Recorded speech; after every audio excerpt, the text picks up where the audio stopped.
Hello everyone, welcome to Krishna study point. Important information series में आपका फिर से स्वागत है। आज हम सिंधु घाटी सभ्यता यानी इंडस वैली सिविलाइजेशन के कुछ महत्वपूर्ण स्थल, नदियाँ तथा खुदाई में प्राप्त पुरातात्विक वस्तुओं के बारे में चर्चा करेंगे। साथ ही साथ मैं ये भी बताता चलता हूँ, जैसा कि आप सभी जानते ही होंगे कि सिंधु घाटी सभ्यता एक बहुत पुरानी सभ्यता रही है भारत की, और सिंधु घाटी सभ्यता क्योंकि एक इतिहास का हिस्सा है, तो किसी भी कम्पिटिटिव लेवल पे एग्ज़ाम्स में या तो मल्टीपल चॉइस क्वेश्चन में या मिलान करने के लिए जो क्वेश्चंस आ जाते हैं कभी कभी, उनमें भी आपको ये ऑब्जेक्टिव टाइप क्वेश्चंस पूछ लिए जाते हैं। चलिए आगे चर्चा करते हैं इस बारे में। तो सिंधु घाटी सभ्यता का जो समय है, जो टाइम पीरियड है, वो है 2350 ईसा पूर्व से 1750 ईसा पूर्व।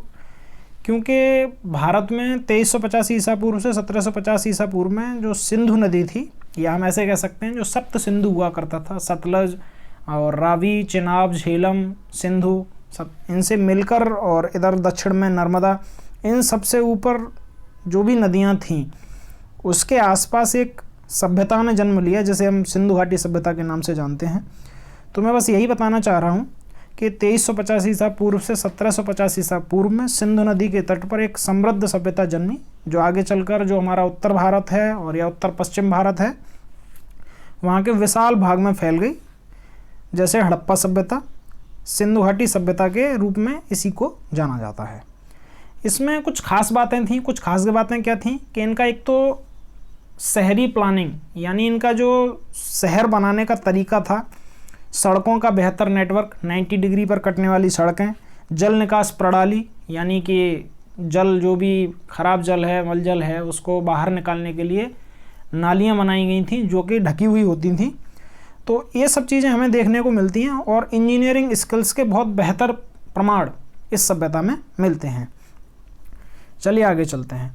अब सबसे पहले बात इस चीज़ की आती है कि इसकी खोज किसने की। तो मैं आपको बता दूं, इसकी खोज दयाराम साहनी और राखलदास बनर्जी ने की थी, जैसा कि आप सभी देख पा रहे होंगे आपकी स्क्रीन पे। तो इनके खोजकर्ता दयाराम साहनी और राखलदास बनर्जी थे। जैसे जैसे अब हम आगे चीज़ों को देखेंगे तो उनमें मैं आपको बताता चलूँगा कि ये चीज़ें इम्पोर्टेंट भी हैं, क्योंकि मैंने जैसा कि पहले बता दिया मैंने, ऑब्जेक्टिव टाइप क्वेश्चंस में आपको सिंधु घाटी सभ्यता के हर एक पेपर में एक या एक से दो से तीन ऐसे क्वेश्चन पूछ लिए जाते हैं, और मोस्ट प्रोबेबल है कि ये सारी जगहों में से ही क्वेश्चंस पुटअप किए जाते हैं किसी भी कंपटीशन एग्जाम में। अब मैं यहाँ कुछ लिस्ट आपके सामने दे रहा हूँ और मैं बताता भी चलूँगा। तो उनमें क्या है, कुछ जगह हैं और किस नदी पर हैं, अभी फ़िलहाल में जो वर्तमान स्थिति है भारत की या पाकिस्तान की या अन्य देशों की, उसके हिसाब से ये किस देश में पड़ते हैं या किस जगह पर ये हैं, वो भी सब मैं आपको बताता चलूँगा।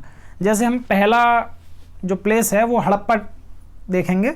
हड़प्पा क्या है, सिंधु घाटी सभ्यता का एक इम्पोर्टेंट नगर था, महत्वपूर्ण नगर था, जो रावी नदी के तट पर हुआ करता था, जो कि अब वर्तमान पाकिस्तान में है। ये आप देख पा रहे होंगे। इसमें अब खास बात क्या है कि इसमें विशाल चबूतरे मिले हैं जो कि अन्नागारों के लिए बनाए गए थे। उनकी 2 कतारें हैं जिसमें 6-6 अन्नागार मिले हैं, यानी हम ऐसे कह सकते हैं कि विशाल चबूतरे वाले 6 अन्नागारों की 2 कतारें मिली हैं। लिंग और योनि के पाषाण प्रतीक मिले हैं, यानी ये इनकी पूजा करते थे, शायद ऐसा प्रतीत होता है। मातृ देवी शक्ति या मातृ देवी की मूर्ति मिली हुई है। आगे मैंने इनके फिगर भी कुछ दिए हुए हैं, वो भी मैं आपको दिखाऊंगा। और लकड़ी की ओखली में गेहूँ और जौ, ये भी वहाँ मिले हैं। ये सारी चीज़ें मैं आपको इसलिए बताता जा रहा हूँ क्योंकि क्वेश्चन इस तरीके से पुटअप होता है कि विशाल चबूतरे वाले 6 अन्नागार कहाँ मिले हैं, तो आपको ऑप्शन में दे देगा हड़प्पा, मोहनजोदड़ो, सुरकोटदा, इस तरीके से दे देगा। तो आपको ऑप्शन चूज करने रहते हैं कि ये कहाँ पर मिला हुआ है या ये किस सभ्यता का। मान लीजिए सभ्यता के बारे में दे देगा कि हड़प्पा किससे रिलेटेड है, सिंधु घाटी सभ्यता, मेसोपोटामिया की सभ्यता, इस तरीके से ऑप्शन आपको दे देगा बहुत सारे, आपको उसमें से चूज करना रहेगा। और ये हर कंपटीशन में आते हैं क्वेश्चन, इसलिए मैं आपको ये सब बताता जा रहा हूँ। तो हम थे लकड़ी की ओखली में गेहूं और जौ, ये भी हड़प्पा सभ्यता में मिला है। और डाइस, जो आजकल शतरंज में और वैसा इस्तेमाल होता है, या ऐसा कह सकते हैं जो हमारे यहाँ लूडो, आमतौर पर लूडो जो खेला जाता है, उसका जो डाइस है वो हमें हड़प्पा सभ्यता में ही मिला है। तांबे की तुलना या तांबे की तुलना करने की चीज़ थी जिसे हम आज की भाषा में कहते हैं तुला। जो आपने देखा होगा, जो हमारे पास तुलाएं होती हैं जिससे हम वेट मेजरमेंट करते हैं, तो तांबे की बनी हुई थी वो पहले, और वो पाई गई है। तथा मिरर पाया गया, जो दर्पण आजकल हम लोग जिसमें अपना चेहरा देखते हैं, मिरर मिला हुआ है। तथा लाल बलुआ पत्थर से बना हुआ पुरुष का धड़ भी मिला है, जो मैं आगे आपको उसका फिगर दिखाऊंगा, आप बने रहिए वीडियो में। तो तांबे की तुला मिली है, दर्पण मिला है, और लाल बलुआ पत्थर से बना पुरुष का धड़ भी मिला है। अब आगे हम चलते हैं। देखिए, कांस्य धातु की बनी हिरण का पीछा करते हुए कुत्ते की मूर्ति भी हड़प्पा सभ्यता से मिली है, या हड़प्पा जगह से मिली है, जो कि अभी वर्तमान में पाकिस्तान में है। तो कांसा क्या है? कांसा एक तो मिश्र धातु है कांसा, जो कि कॉपर और टिन से मिलकर बनता है, यानी तांबा और टिन से मिलकर बनता है। और ये सभी क्या हैं? हड़प्पा की खुदाई में प्राप्त हुए पुरातात्विक वस्तुएं हैं या पुरातात्विक चीज़ें हैं। अब हम दूसरे की बात करेंगे, मोहनजोदड़ो की। मोहनजोदड़ो क्या है? मोहनजोदड़ो भी सेम हड़प्पा जैसा ही शहर था, जैसा कि आप स्क्रीन पर देख पा रहे होंगे। ये सिंधु नदी के तट पर हुआ करता था। जैसे मैंने बताया कि हड़प्पा रावी नदी के तट पर हुआ करता था, इसी प्रकार से मोहनजोदड़ो सिंधु नदी के तट पर होता था। और ये भी अभी फ़िलहाल में वर्तमान में पाकिस्तान में ही है। यहाँ की खास विशेषता क्या है? यहाँ बड़े बड़े स्नानागार मिले हैं। बड़े बड़े स्नानागार का मतलब क्या है? सार्वजनिक स्नानागार हुआ करते थे पहले, यानी नहाने की जगह हुआ करती थी। और किले मिले हैं। ऐसा कह सकते हैं कि जो पुराने लोग थे वो बड़े बड़े किले बना कर रखते थे, जिससे कि जो दुर्ग हैं या महल हैं या जो भी वहाँ बनी हुई चीज़ें हैं उनकी सुरक्षा हो सके। और वहाँ समाधान मिले हुए हैं। समाधान मतलब शवों को सही तरीके से उनकी क्रियाक्रम करने की जगह। नर्तकी की प्रसिद्ध कांसे की मूर्ति, इसके बारे में आपने ज़रूर सुना होगा अगर आप कोई कॉम्पिटिटिव पेपर की तैयारी कर रहे हैं, या आपने सिर्फ एकेडमिक में भी पढ़ा है सिंधु घाटी सभ्यता को, तो आपने ये ज़रूर देखा होगा। नर्तकी की प्रसिद्ध कांसे की मूर्ति भी यहीं मिली है, मोहनजोदड़ो से। पशुपति की मोहर भी मिली है। दाढ़ी वाले पुजारी की मूर्ति भी यहीं से मिली है। ये सभी मोहनजोदड़ो की खुदाई से प्राप्त हुए हैं। अब मैं आपको ले चलता हूँ फिगर्स पर, जो कि अभी भी मैं दिखाता जाऊँगा आपको और बताता जाऊँगा ये किस किस के फिगर हैं। तो देखिए, ये पहला जो फिगर आपकी स्क्रीन के सामने है, ये महत्वपूर्ण मोहनजोदड़ो में मिला हुआ स्नानागार है। तो आप इसे देख पा रहे होंगे, ये काफ़ी बड़ा है, और आप ये भी देख पा रहे होंगे ये लगभग पकी हुई ईंटों से बना हुआ है। तो हम ये भी कह सकते हैं कि मोहनजोदड़ो या सिंधु घाटी सभ्यता में लोगों को ईंटों का ज्ञान था। वो समान साइज की, यानी उनका एक मानक था, उस आधार पर सभी ईंटें एक ही प्रकार की होती थीं और उनसे वो मिलकर चीज़ों को बनाते थे, या घरों को बनाते थे, या स्नानागारों को बनाते थे। अब मैं आगे आपको एक और चित्र दिखाने जा रहा हूँ। ये आपने बहुत ही चर्चित है ये सिंधु घाटी सभ्यता का। ये है कांसे की नर्तकी की मूर्ति, ये आप देख पा रहे होंगे। तो ये इसमें एक्चुअल में कांसा लगा हुआ है, और इसमें एक हाथ में उसने बैंगल्स पहनी हुई हैं, जो उसका लेफ्ट हैंड है उसमें बहुत सारी बैंगल्स उसने ले रखी हैं, पहन रखी हैं। तो ये मूर्ति एक जो है सिंधु घाटी सभ्यता के मोहनजोदड़ो स्थान से प्राप्त हुई है। अब मैं आगे ले चलता हूँ आपको मोहर पर। ये पशुपति जी की मोहर है, जिसे पशुपति मोहर बोला जाता था सिंधु घाटी सभ्यता में। तो ये भी उत्खनन में प्राप्त हुई है। ये देखेंगे आप, ये भी एक प्रकार की मोहर है जो सिंधु घाटी सभ्यता में इस्तेमाल होती थी। ये आप देख लीजिए। और ये जो मैं आपको बता रहा हूँ, ये है दाढ़ी वाले पुजारी की मूर्ति, जिसे हमने आपको भी बताया था कि मोहनजोदड़ो से ये भी प्राप्त हुई है। और जैसा कि मैंने पहले बताया था कि हड़प्पा सभ्यता में बिना सिर वाला धड़ प्राप्त हुआ था एक पुरुष का, जो कि लाल बलुआ पत्थर से बना हुआ था। तो उसकी आकृति ये है, आप देख पा रहे होंगे आप अपनी स्क्रीन पर। और मुझे लगता है कि आपको ये सारी चीज़ें समझ में आ रही होंगी। चलिए चलते हैं आगे। अब हम सभी स्थलों की बात आगे आगे करते जाएंगे। तो तीसरा स्थल है राखीगढ़ी। मैं आपको बता दूं, ये सिंधु घाटी सभ्यता का सबसे बड़ा स्थल है अभी तक खोजा गया, और इसे हम ऐसे कह सकते हैं ये सिंधु घाटी सभ्यता का प्रांतीय राजधानी के रूप में जाना जाने वाला स्थल है, जो कि अब वर्तमान में हरियाणा के हिसार जिले में पड़ता है। और इसे यूनेस्को द्वारा हेरिटेज साइट के रूप में भी उल्लेखित किया गया है। इसमें क्या क्या मिला इसके बारे में चर्चा कर लेते हैं। तो इसमें देखिए, अन्नागार, कब्रिस्तान, नालियाँ तथा टेराकोटा की ईंटें मिली हैं, जो कि उत्खनन में पाई गई हैं। अब मैं आगे ले चलता हूं आपको। लोथल। लोथल एक बहुत ही इम्पोर्टेंट जगह है सिंधु घाटी सभ्यता की, या ऐसा कह सकते हैं कि ये इंडियन वैली सिविलाइजेशन यानी सिंधु घाटी सभ्यता का मैनचेस्टर हुआ करता था। आप ये चीज़ समझ लें कि मैनचेस्टर उस चीज़ को कहा जाता है जो किसी व्यापारिक केंद्र के रूप में प्रख्यात होती है। जैसे उत्तर प्रदेश का मैनचेस्टर अगर कहें तो वो कानपुर है, भारत का अगर मैनचेस्टर कहें तो वो अहमदाबाद है, दक्षिण का कहें तो कोयम्बटूर है। इसी तरीके से मतलब किसी भी व्यापारिक प्रतिष्ठान के तौर पर प्रख्यात कोई भी जगह हो जाती है तो उसे हम मैनचेस्टर कह सकते हैं। तो ये लोथल क्या है, ये सिंधु घाटी सभ्यता का मैनचेस्टर था, यानी सारा का सारा व्यापार यहीं से केंद्रित होता था, जो कि अब गुजरात में है। ये समुद्री व्यापार के लिए प्रसिद्ध था, जैसा कि मैंने बता दिया। अच्छा, यहाँ से जहाज बनाने का स्थान का क्या मतलब है कि ये गोदीबाड़ा मिला है, जहाँ ऐसा प्रतीत होता है कि ये जहाज बनाने वाली जगह होगी, यहाँ जहाज बनाए जाते होंगे। धान की भूसी मिली है, अग्नि वेदिकाएँ मिली हैं, आधुनिक शतरंज मिली है जो हम चेस सभी बोलते हैं, चेस खेलते भी हैं। घोड़े और जहाज की टेराकोटा आकृति मिली हैं तथा 45 डिग्री, 90 डिग्री और 180 डिग्री मापने वाले उपकरण भी मिले हैं, जिससे ऐसा प्रतीत होता है कि ये लोग मापन प्रणाली में भी आगे थे। अब आगे चलते हैं। धौलावीरा 5वां जगह है सिंधु घाटी सभ्यता का, धौलावीरा, जो कि अब गुजरात में है।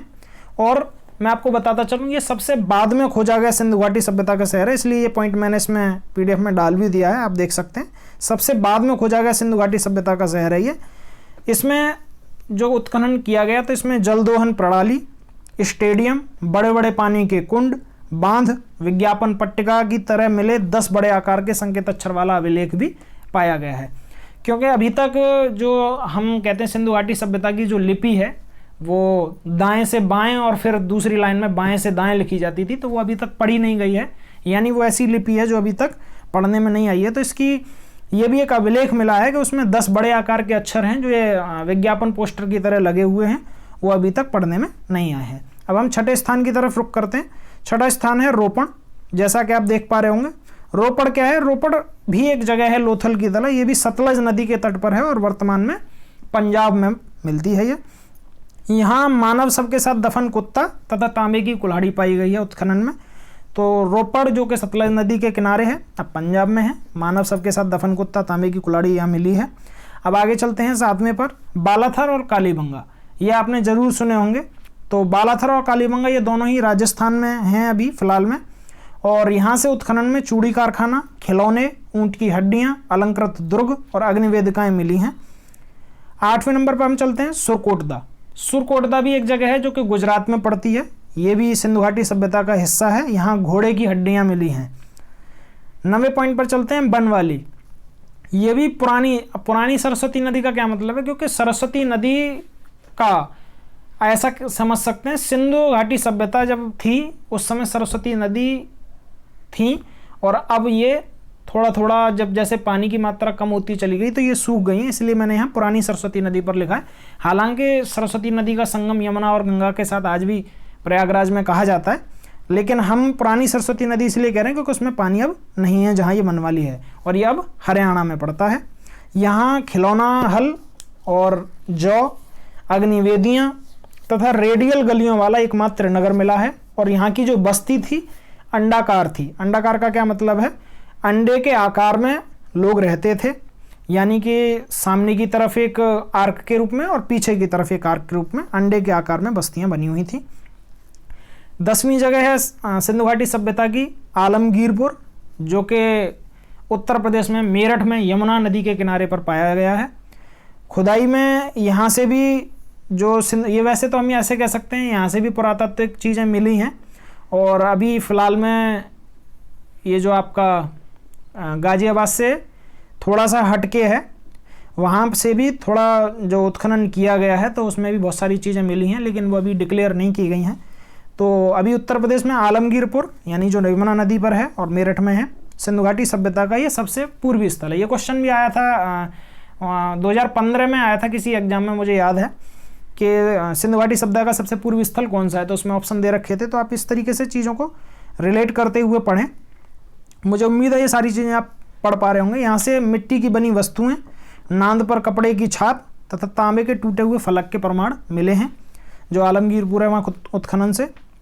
11वां है मेहरगढ़, ये वर्तमान में पंजाब प्रांत में है। पंजाब प्रांत भारत का नहीं, पाकिस्तान का भी है। तो वर्तमान पाकिस्तान में मेहरगढ़ में मिला है। मिट्टी के बर्तन, तांबे के औजार यहाँ मिले हैं खुदाई में। चंदगुदड़ो, ये भी वर्तमान में पाकिस्तान में है और यहाँ बिना गढ़वाला अकेला सिंधु नगर है ये।